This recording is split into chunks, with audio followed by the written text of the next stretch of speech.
Hello, my friends. Welcome back, once again. I hope you are feeling peaceful and ready for another incredible story from history.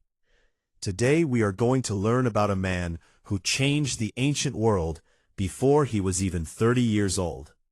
He traveled farther than most people could imagine. He crossed mountains, rivers, deserts, and dangerous battlefields. He led thousands of soldiers into unknown lands and defeated every army that stood against him. Some people admired him as a genius and a hero. Others believed he was too ambitious and hungry for power. But almost everyone agrees that he was one of the most remarkable leaders in history. His name was Alexander, and history remembers him as Alexander the Great. This is a story of bravery, curiosity, leadership, and adventure. If you enjoy learning English through inspiring historical stories, please stay with us and continue this journey together.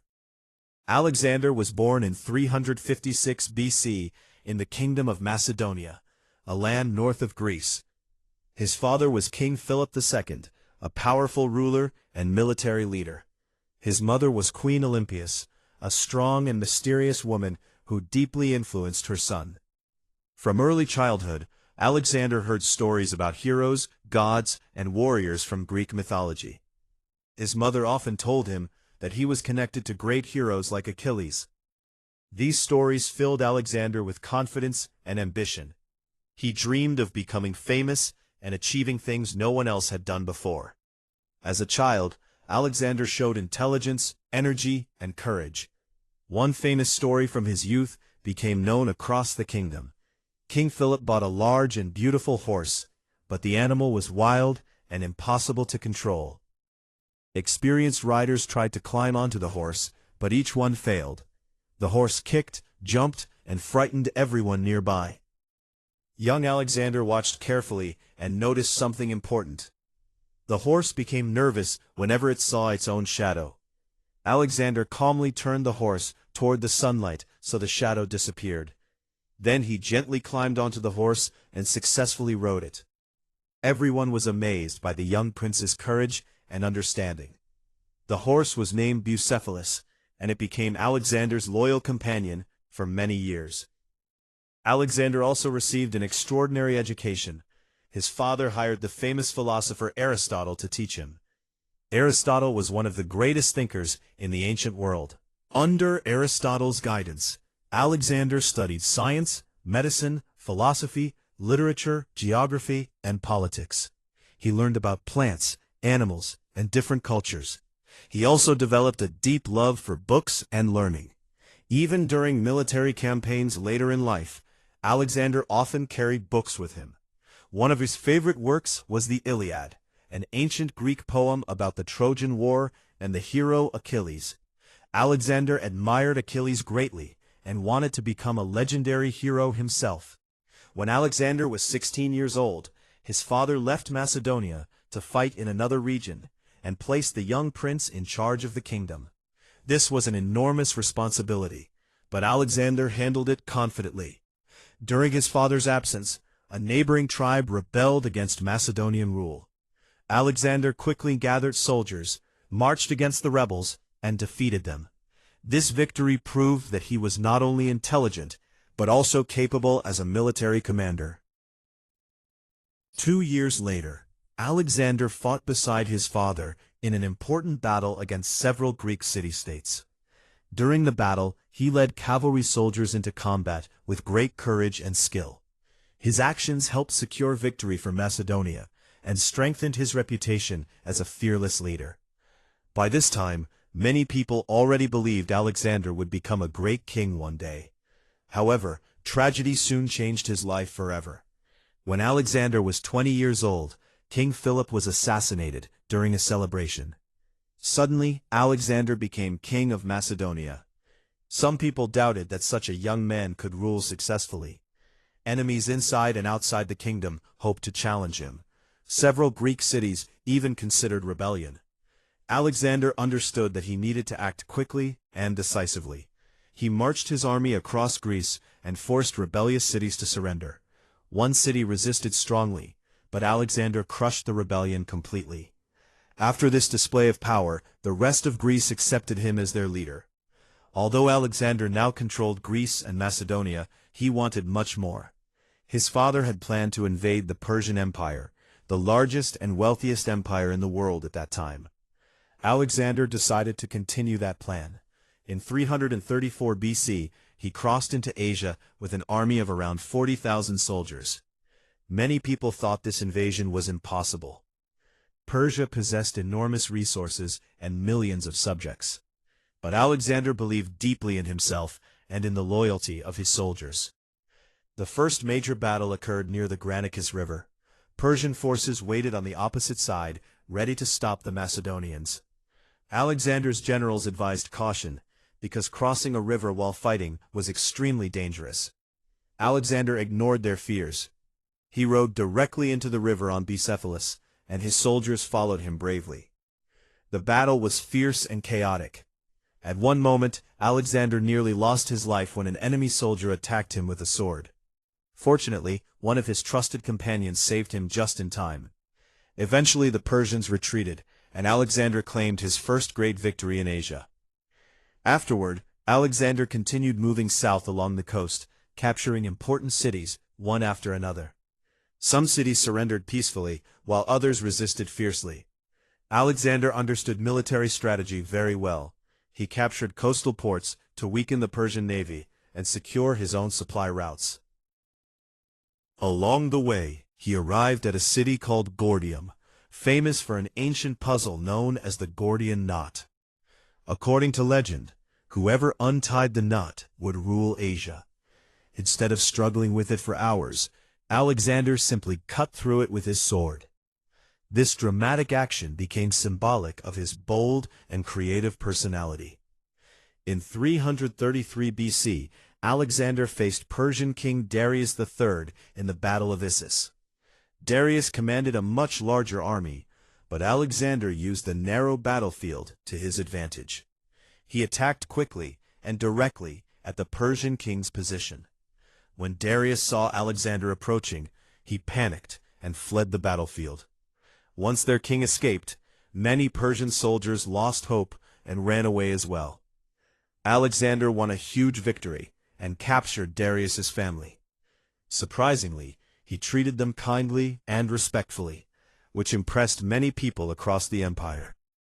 Instead of immediately chasing Darius deeper into Persia, Alexander turned south toward Egypt. The Egyptians disliked Persian rule and welcomed Alexander as a liberator. Priests declared him a pharaoh, and many people treated him almost like a divine ruler. During his time in Egypt, he founded a new city called Alexandria, which later became one of the greatest centers of culture and learning in the ancient world. In 331 BC, Alexander marched east once again to confront Darius in another decisive battle near Gaugamela. The Persian army was enormous and included cavalry, war chariots, and thousands of soldiers from across the empire. Many Macedonian soldiers felt nervous before the battle, but Alexander remained calm and confident. He carefully studied the battlefield and developed a brilliant strategy. When the battle began, Persian chariots rushed toward Alexander's army. The Macedonian soldiers opened spaces in their lines, allowing the chariots to pass through harmlessly. Then Alexander spotted a weak point in the enemy formation. Leading his cavalry in a sharp attack, he broke through the Persian defenses and charged directly toward Darius once again. Like before, the Persian king fled. His army collapsed into confusion, and Alexander achieved one of the greatest victories in military history.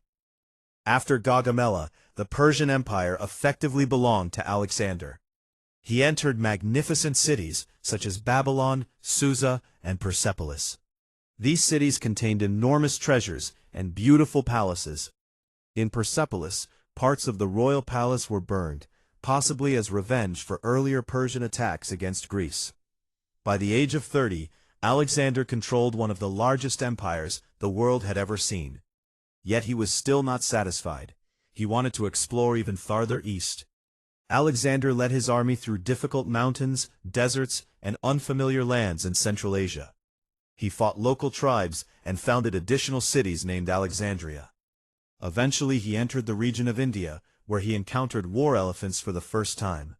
During the Battle of the Hydaspes River, Alexander fought against King Porus, an Indian ruler known for bravery and strength. Although the battle was difficult, Alexander won once again. Impressed by Porus's courage, he allowed the defeated king to continue ruling as an ally. By this point, Alexander's soldiers were exhausted. They had spent years marching across continents and fighting endless battles. Many missed their homes and families deeply. When Alexander wanted to continue farther into India, his army finally refused. At first, Alexander became angry and disappointed. But eventually he accepted reality. For the first time in many years, he could not achieve what he wanted. He agreed to turn back toward the west. The return journey was extremely painful. The army crossed harsh deserts, where many soldiers died from hunger, heat, and thirst. Finally they reached Babylon, which Alexander planned to make the center of his empire. He dreamed of future expeditions and new discoveries. However, fate had different plans. In 323 BC, Alexander suddenly became seriously ill. At first his fever seemed minor, but it grew worse day after day. His soldiers visited him one by one, filled with sadness and fear. They respected and loved the king who had led them across the known world.